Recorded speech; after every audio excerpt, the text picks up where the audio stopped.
On my mom's birthday, she lifted her glass and said, "The best present? You finally being gone." So I grabbed my things, sold the house, locked every account, and vanished. A week later, imagine spending your entire life, every single moment, trying to earn the love of the one person who should have given it freely. You pour your heart, your soul, your deepest desires into making them happy, only for them to raise a glass at their own birthday dinner, look you dead in the eyes, and declare the best gift you could ever give them was to simply vanish from their life. Can you even fathom that kind of betrayal? Because that's what my mother, Evelyn, said to me. And what she didn't know was just how completely I would take her words to heart. To truly understand why those words shattered me that night, why they finally broke something deep inside, you need to know our history. My childhood, it wasn't filled with laughter and warm hugs. It was a soundtrack of my mother's disapproving glances, her sharp, cutting remarks. Nothing I did was ever good enough. My crayon drawings messy. My grades never quite perfect enough. My clothes never stylish enough. Other mothers proudly displayed their kids' artwork. Mine would scrutinize every flaw before tossing mine in the trash. "Stand up straight, Cassandra. No one likes a girl with bad posture." She'd snap in public, yanking my shoulders back so hard it left red marks. "Smile more, but not like that. You look ridiculous." These constant corrections, these verbal jabs, they were the background music of my entire youth. My father, though, Dad, was different. He was warmth, encouragement, a quick, proud smile for every effort. "That's my bright girl," he'd say, his eyes crinkling as I showed him a science fair project or a story I'd written. He was my shield, the buffer between Mom's cold criticism and my fragile self-esteem. He was everything. Then, when I was just 12, everything changed. Dad died. Suddenly. A heart attack. I found him collapsed in our backyard while Mom was at her bridge club. I still remember the scream tearing from my throat, the neighbor rushing over, the ambulance lights flashing against our house like a cruel beacon. And I remember my mother's first words to me at the hospital. Asterisk. Why weren't you watching him more carefully? You knew his heart was weak. Asterisk those words, they burrowed deep.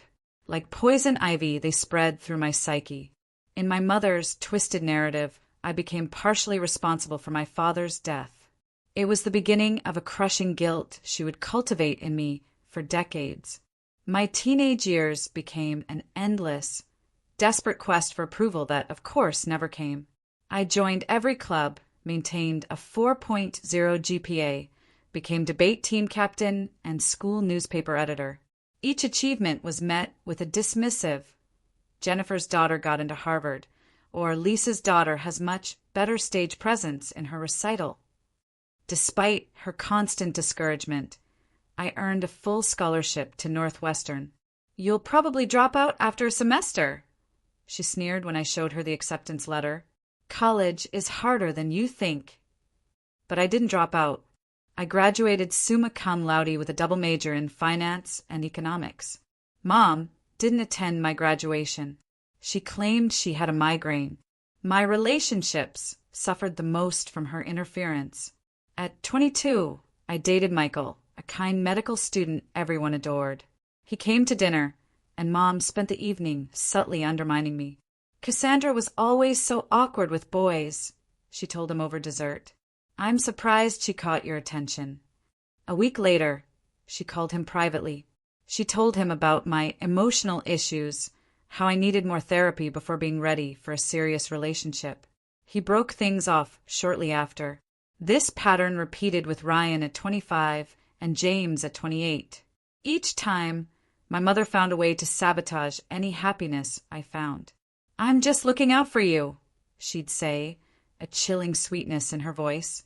"You have terrible judgment in men." Despite it all, despite everything, I built a successful career as a financial advisor. By 35, I was handling portfolios for high net worth clients, promoted to senior advisor at my firm. I bought a beautiful condo in Boston's Back Bay, creating a stable life for myself. And still, I supported my mother.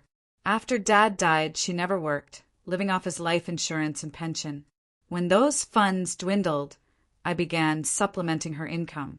I paid her property taxes, covered her utilities, funded her extravagant lifestyle. Every Sunday, I'd drive to her house, listen to her complain about her neighbors, her friends, and most often me. This year, for her 65th birthday, I planned something special. I reserved a private room at Fleming's Steakhouse, her favorite. I invited her closest friends, arranged for a photographer, ordered a custom cake from a bakery she'd mentioned once in passing. For months, I'd worked with a jeweler to restore my grandmother's sapphire bracelet, a family heirloom my mother had always coveted, but my grandmother had left to me. I decided it was time to give it to her, hoping this gesture, this enormous sacrifice, would finally earn her approval. This birthday will be different, I told my therapist the week before. I think she'll finally see how much I care. My therapist gave me a concerned look, but said nothing. Deep down, I knew I was setting myself up for disappointment. But hope is a stubborn, stupid thing. The evening of her birthday, everything at Fleming's was perfect. The private dining room gleamed with candlelight reflecting off crystal and fine china. Centerpieces of white roses and hydrangeas, her favorite flowers, adorned the tables. The chef prepared her favorite appetizers. The bartender stocked her preferred Cabernet. I arrived an hour early, buzzing with anticipation and anxiety. I straightened place cards, adjusted lighting. The manager smiled. "Your mother must be very special." "She is," I replied automatically, my stomach tightening with unspoken complications. At 7 o'clock, guests arrived. My mother's friends greeted me warmly, many commenting on how wonderful it was that I'd arranged such a lovely evening. "Your mother is so lucky to have you," said Eleanor, her oldest friend. I smiled politely, wondering if my mother shared that sentiment. At 7:15, my mother arrived. She wore an expensive black dress I'd bought her last Christmas, her silver hair perfectly styled. I moved to hug her. She offered her cheek.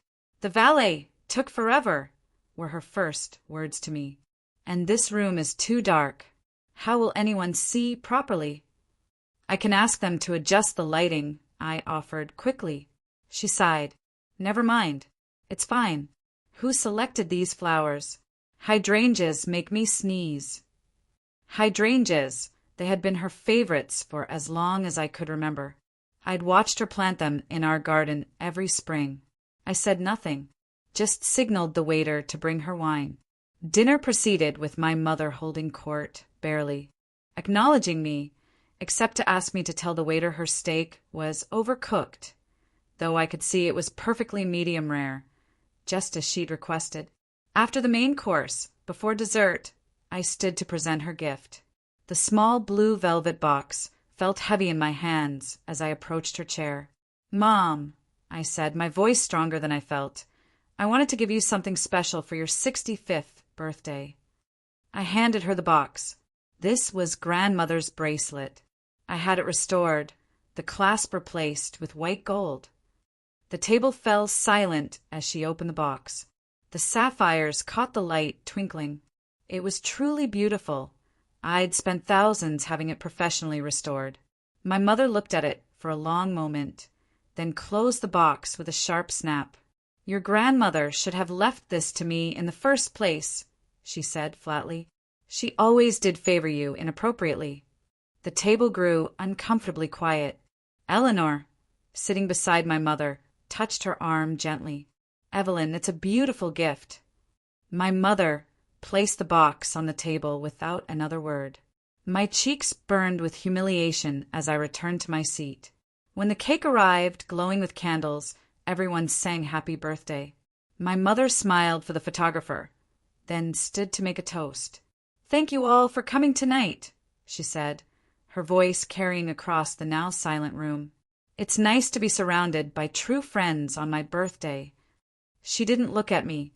As I get older, I find myself valuing authenticity more and more. She raised her glass higher, and finally, her gaze landed on me. What happened next plays in slow motion in my memory. If I were to wish for a gift this year, she continued, her eyes cold, ice cold, the best gift would be for certain people to just leave my life entirely. No more pretense, no more obligation, just freedom from relationships that were never meant to be. The room went completely still. Her friends shifted uncomfortably, some looking down at their plates, others exchanging horrified glances. There was no mistaking her meaning. To another year. She finished, taking a sip of her wine as if she hadn't just publicly, brutally rejected her only child. I sat frozen, unable to move or speak. The cake sat untouched. The photographer, sensing the suffocating tension, quietly packed up his equipment and left. For the rest of the evening, my mother chatted with her friends as if nothing had happened. I moved through the motions of hosting, my body on autopilot, while her words replayed over and over in my mind. The drive to take her home was silent. When we arrived, she gathered her things, including the bracelet box, which she hadn't opened again. "Dinner was adequate," she said as she opened the car door. "Next time, choose a better restaurant. Fleming's has gone downhill." I couldn't help myself. "Did you mean what you said about wanting me out of your life?" She paused, one foot on the curb. "Cassandra, don't be so sensitive. I was making a general statement." "It didn't feel general, Mom. It felt very specific." She sighed heavily. "If you choose to take everything personally, that's your problem. But yes, our relationship has always been a burden. I did my duty raising you. I'm not obligated to pretend we have some special bond now." "I pay your bills," I said quietly. "I maintain your house. I take you to every doctor's appointment. And you never let me forget it, do you?" she snapped. "You think your financial support buys you the right to be in my life? You're just like your father, always keeping score." She slammed the car door and walked to her house without looking back. I sat in the driveway for nearly 20 minutes, tears streaming down my face, choking on each sob before I could compose myself enough to drive home. That night, lying in bed, a fundamental truth hit me with the force of a physical blow. Nothing would ever change. No achievement, no gift, no sacrifice would ever be enough to make my mother love me. For 35 years, I had been running on a hamster wheel, exhausting myself for an impossible goal. As dawn broke, a decision solidified in my heart. A decision that would change both our lives forever. I didn't sleep that night. Instead, I sat at my kitchen table with a legal pad making lists, plans. By 6 a.m., I had a complete strategy for disappearing from my mother's life. Not just emotionally, but practically, financially. First, I called my office and left a message for my boss explaining I needed 2 weeks of emergency personal leave. I had accumulated months of unused vacation time, always too busy caring for my mother to use it. Next, I contacted James Wilson, a realtor I'd helped with investment properties. "I need to sell my condo quickly and discreetly," I told him. "No public listings, no open houses. Find a private buyer, cash, even if it means slightly below market value." "Are you in some kind of trouble, Cassandra?" he asked, concerned. "No trouble," I assured him. "Just making necessary changes." By noon, I had an appointment with my financial advisor, Gregory Peters. I arrived at his office with a detailed list of accounts and assets. "I need to untangle my finances from my mother's," I explained. "Every account, every automatic payment, every financial connection." Gregory reviewed my documents. "This is extensive," he noted. "You're currently paying for her property taxes, utilities, credit card minimums, car insurance, medical copays." Yes, I cut him off. "And I want it all stopped immediately." "May I ask why?" "This is quite sudden." "It's time for both of us to live independently," I said simply. We spent 3 hours restructuring my financial life. I froze the joint checking account where I deposited money for her expenses. I canceled the automatic payments from my accounts to her creditors. I removed myself as an authorized user on her credit cards and removed her as the beneficiary on my life insurance policy and retirement accounts. What about the mortgage on her house? Gregory asked. You've been making those payments for 5 years. Stop those too, I said firmly. The house is in her name. The responsibility is hers. From there, I went to the post office to forward all my mail to a new P.O. box. I called every service provider we shared, from the home security company to the lawn care service, and removed my name and payment information. Using my knowledge as a financial advisor, I was meticulous. I left no loose ends, no forgotten automatic payments, no financial ties that could pull me back into orbit around her.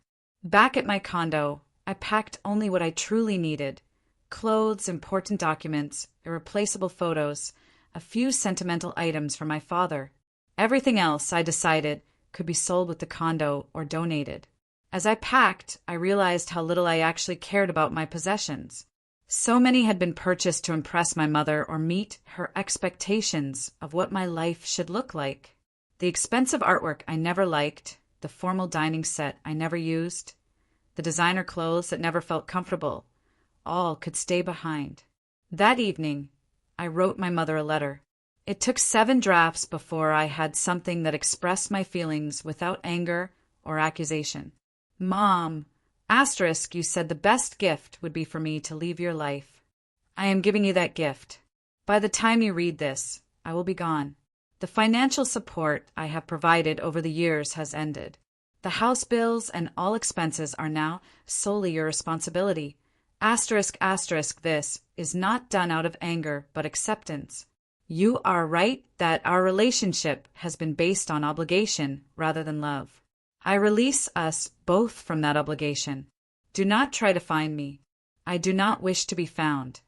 Asterisk, Cassandra. I sealed the letter in an envelope and drove to her house late that night. I slipped it under her door and walked away without looking back. That night, I checked into a hotel under a different name, paying cash. As I sat on the generic bed, I felt a surreal mix of emotions, from searing grief for what would never be to profound, dizzying relief. For the first time in my life, I was not responsible for my mother's happiness, comfort, or financial security. The weight that lifted from my shoulders was so immense, I actually gasped aloud in the empty room. Over the next week, my plan unfolded with mechanical precision. James found a cash buyer for my condo, accepting 15% below market value for a quick, private sale. I opened new bank accounts at a different institution, transferred my assets. I deactivated my social media accounts, got a new phone number. I took only what fit in my car, driving west with no specific destination in mind. Each mile put physical distance between my old life and whatever would come next. I stopped checking my old email. I didn't answer calls from unknown numbers. I severed every tether to my former existence. The first week of freedom was disorienting. Habit had me reaching for my phone to check on my mother, to make sure she'd taken her medication or to remind her of an appointment. I'd catch myself planning Sunday visits that would never happen. At times, guilt would crash over me like a wave, leaving me breathless with doubt. But beneath the guilt and grief ran a current of something unfamiliar, possibility. For the first time, my decisions affected only me. My time was entirely my own. My resources, substantial after years of professional success, were mine to direct as I chose. I had disappeared from my mother's life completely. What I didn't expect was how thoroughly I would disappear from my own former life as well. The Cassandra who had existed in Boston, the dutiful daughter constantly seeking approval, was gone too. Who would take her place remained to be seen. 1 week after I disappeared, my mother began trying to contact me. At first, her messages to my old email and voicemails to my disconnected number were irritated rather than concerned. Cassandra, the lawn service says you canceled their contract. Call me immediately. The electric company claims the automatic payment was stopped. Fix this today. My prescriptions need refilling. Where are you? She didn't mention my letter. In her mind, I was still responsible for her life, regardless of what had happened or what I had clearly communicated.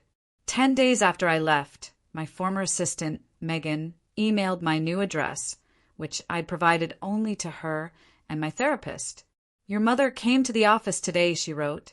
Asterisk, she was very upset, demanding to know where you were.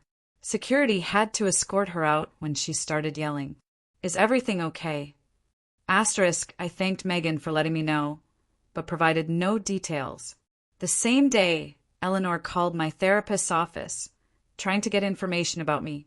Bound by confidentiality, my therapist revealed nothing, but she did relay the message during our next phone session. "Your mother appears to be escalating," Dr. Winters said carefully. "Eleanor said she has been calling everyone you know, becoming increasingly frantic." 2 weeks in, my mother discovered her house payment was overdue. This revelation, according to Eleanor's message to my therapist, sent her into a tailspin. She hadn't made a mortgage payment in 5 years and had apparently forgotten the process entirely. Social media became her next battleground, though I had deactivated my accounts. Friends forwarded screenshots of her posts, which grew more dramatic by the day. "My daughter has abandoned me without warning," she wrote. Asterisk, after all I sacrificed for her, she has left her elderly mother without support or care. Please help me find her. Asterisk, the comments, filled with sympathetic responses from people who knew only her version of events. A few who knew us both expressed skepticism, but were quickly shouted down by her supporters. 3 weeks after my disappearance, my mother received notice that her joint account with me had been frozen. According to Eleanor, who continued updating my therapist, this was when reality truly began to set in. "She went to the bank and made quite a scene," Eleanor reported. "They explained the account was frozen and suggested she open a new one with her own funds. She said she had no funds, that Cassandra handled all that." My mother had never bothered to understand her own financial situation. Despite having a modest pension from my father's job and Social Security income, she had always relied on my supplemental support to maintain her lifestyle. Without it, she faced a harsh reality. A month into my absence, my mother received notice that her credit card payments were past due. All 6 of her cards had been maxed out, and she had been making only minimum payments, using my money. Now, she faced over $40,000 in credit card debt with no way to pay it. When James Wilson placed a sold sign in front of my condo, my mother drove there in a panic, only to find new owners moving in. They had no information about me to share.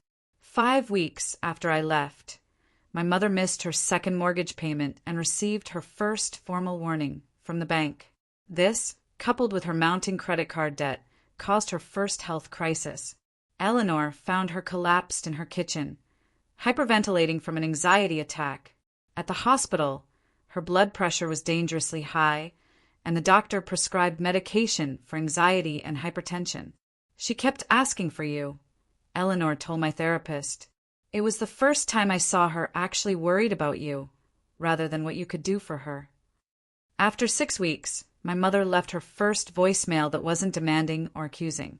Her voice sounded smaller, older. "Cassandra, I don't understand why you've done this. I need you to come home. I miss you." The last part sounded forced, unpracticed, as if expressing affection was a foreign language to her. 2 months after I left, my mother received foreclosure warnings. Her house, worth nearly $1 million in Boston's expensive market, had substantial equity, but she had no idea how to access it or manage a sale. Eleanor, despite being 80 herself, helped my mother meet with a financial advisor who explained her situation in stark terms. Sell the house, pay off the debt, and find a more affordable living situation, or face bankruptcy and foreclosure. "Your mother finally broke down," Eleanor reported. "She admitted that she drove you away. She showed me the letter you left. It was the first time I've seen her take responsibility for anything in the 40 years I've known her." 3 months after my disappearance, my mother wrote me a letter. Eleanor forwarded it to my therapist, who asked if I wanted to read it. I hesitated, but eventually agreed. The letter was unlike anything I had ever received from my mother. Her usual perfect penmanship was shaky. The paper wrinkled, as if it had been crumpled and smoothed out multiple times. Cassandra! Asterisk, I have spent these months angry at you for abandoning me. Yesterday, I found a photo album in the attic. Pictures of you growing up that I had forgotten about. Looking at your face in those photos, I saw something I never allowed myself to see before. How much you were hurting, even as a child, because of me. I was not a good mother to you. Asterisk, asterisk, I was jealous of your relationship with your father. After he died, I blamed you because blaming myself was too painful. I resented you for being young and having opportunities one never had. None of this is an excuse. I am not asking for money or help. The house is being sold next month. I am moving to a senior apartment that I can afford on my pension and Social Security. I understand why you left. I would have left too. I am sorry. Asterisk, Mom. The letter contained no demands, no guilt trips, no manipulation. For the first time in my life, my mother had seen me as a separate person with valid feelings. A week later, Eleanor sent another update. My mother had joined a support group for parents estranged from their adult children.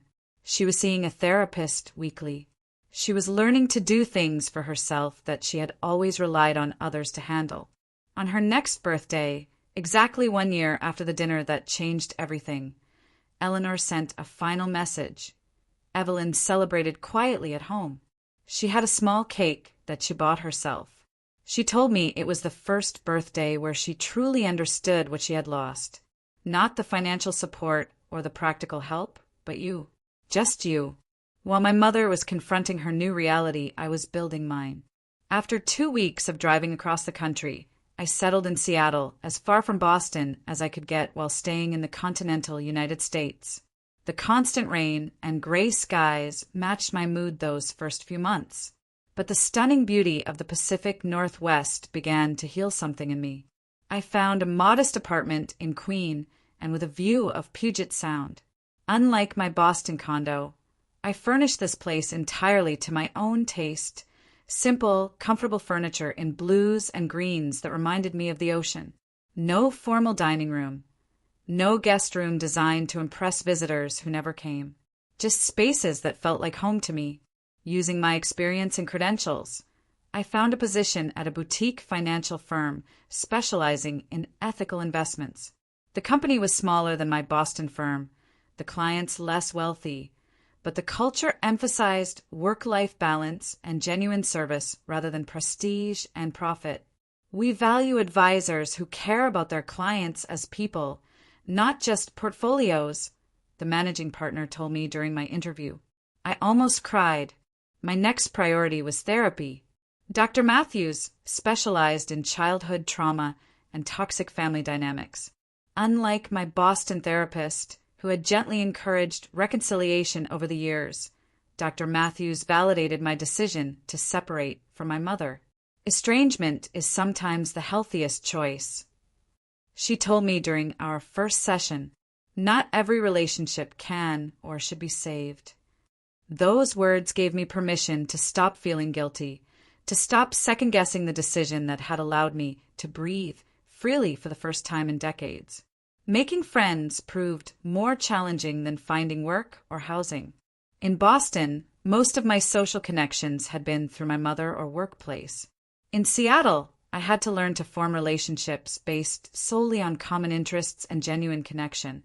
I joined a hiking group, a book club, and a community garden.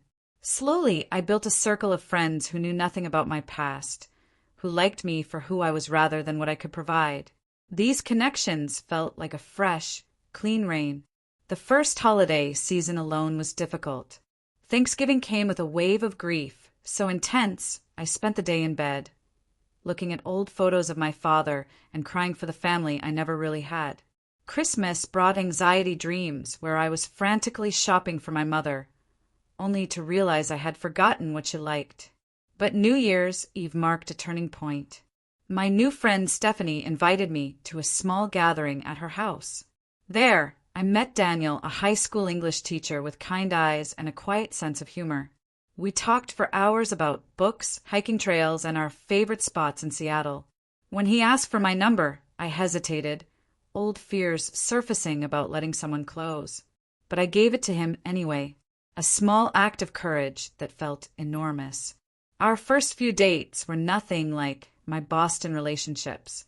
There was no pressure to impress, no calculation about what my mother would think of him. We simply enjoyed each other's presence. Two adults choosing to spend time together. Meeting Daniel's family was an education in what healthy family dynamics looked like.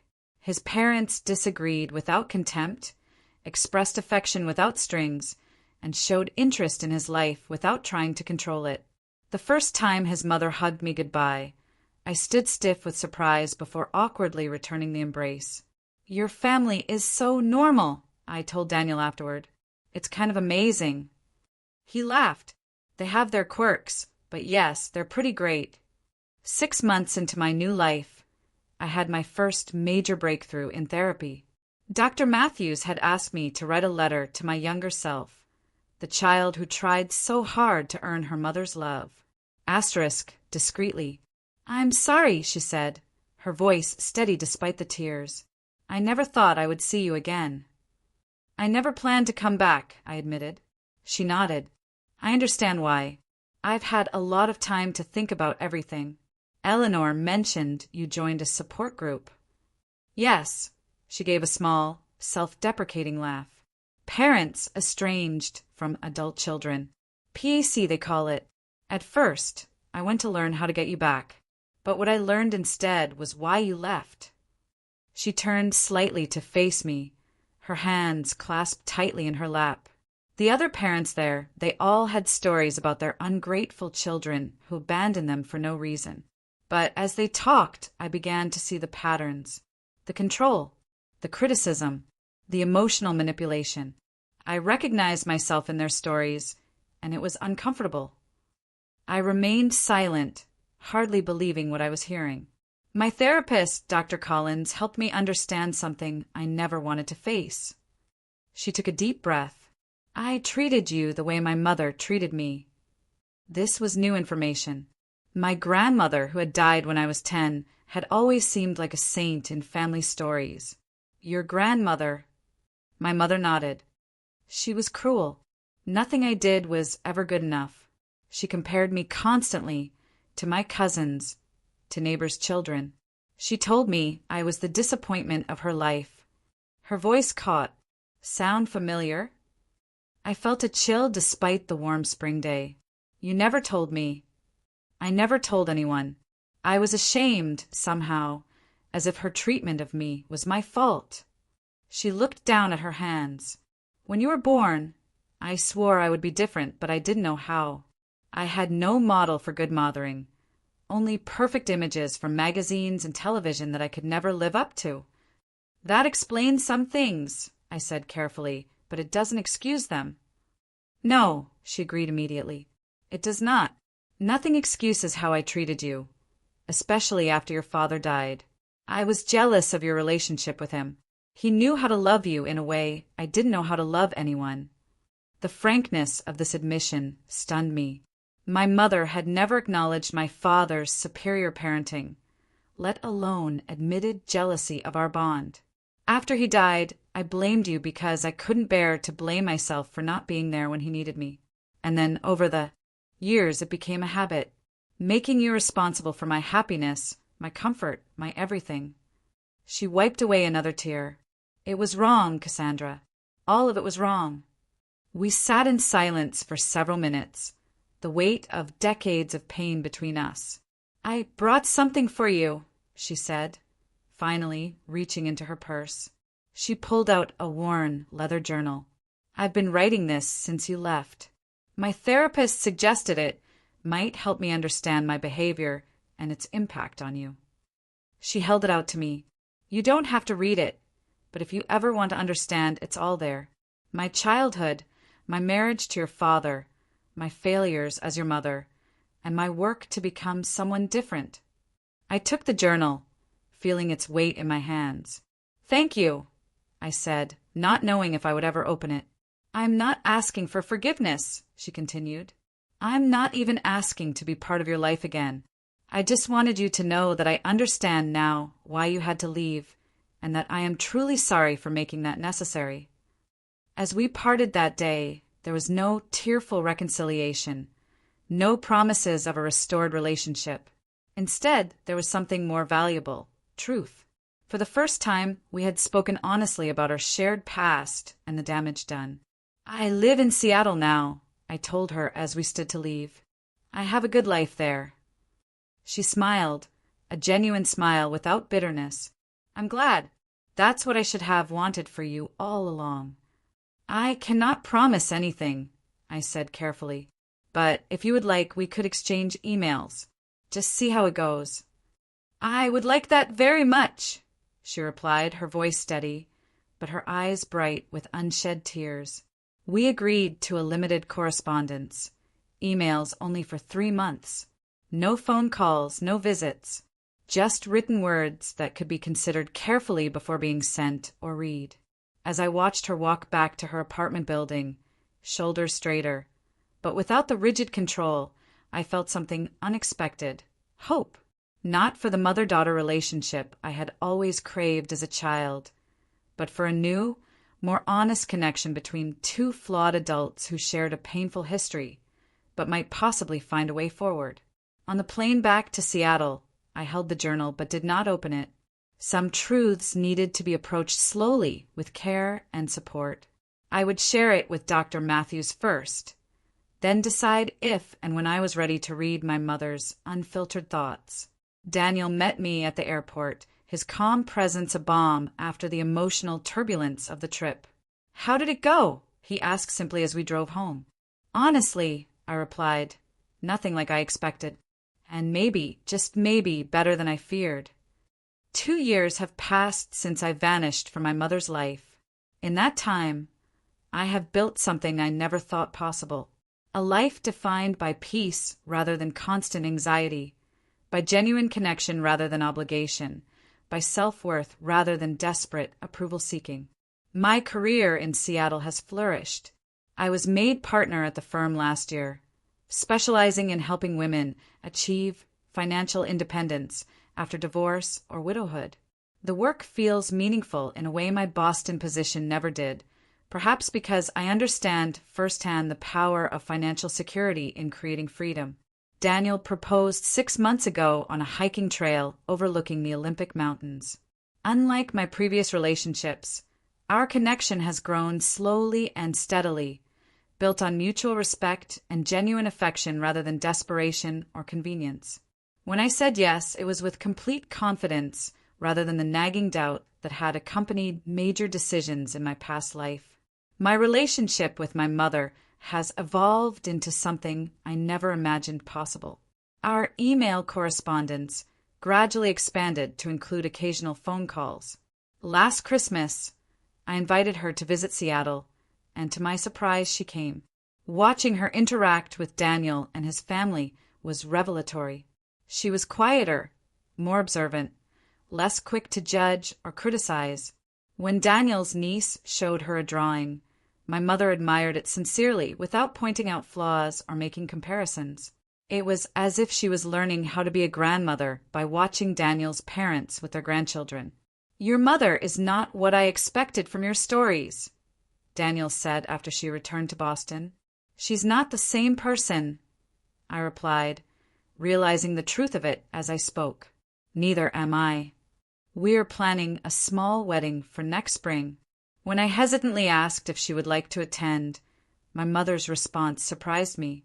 "I would be honored," she wrote, "but I will understand if you change your mind. This day should be perfect for you, not stressful because of my presence."